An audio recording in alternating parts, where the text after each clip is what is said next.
खूप दिवसातून चाललेलो आमच्या फार्म हाऊसला चाललेलोच तर विचार केला की मिनी ब्लॉग बनवा.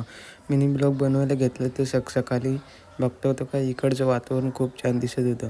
वातावरण तर चांगलंच होतं पण तेवढंच ऊन पण होतं म्हणून टोपी घातलेली. फार्म हाऊसच्या आतमध्ये जायच्या आधी सगळ्यात आधी भोलेबाबाचं दर्शन घेतो. मंदिराच्या आतमध्ये जाताच समोरच नंदी दिसला.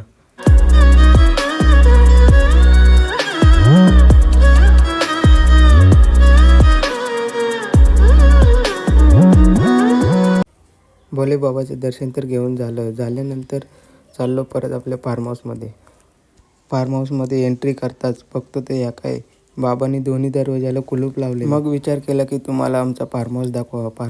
तर हा बघून घ्या, हा आहे आमचा फार्म हाऊस. कोणाला रूम पाहिजे असेल तर तुम्ही विजिट करू शकता. तसंच माझा डिस्क्रिप्शनमध्ये नंबर दिलेला आहे, तुम्ही कॉन्टॅक्ट करू शकता. कोणाला पार्टी रूम पाहिजे असतील तर नक्की विजिट करा. आणि भाड्याचं काय तुम्ही टेन्शन घेऊच नका. तर चला आता मी पण घरी जातो. घरी जाताना इकडे लक्ष गेला. जवळ जाऊन बघितलं तर काय बाबांनी मिरच्या सुकत ठेवली होती. मिरच्या सुकत्यात तशा सुकू दे. चला तर आपण जाऊ आता घरी. हा माझा पहिलाच मिनी ब्लॉग होता आणि तुम्हाला कसा वाटला ते कमेंटमध्ये नक्की सांगा आणि आपल्या चॅनलला सबस्क्राईब करा. धन्यवाद.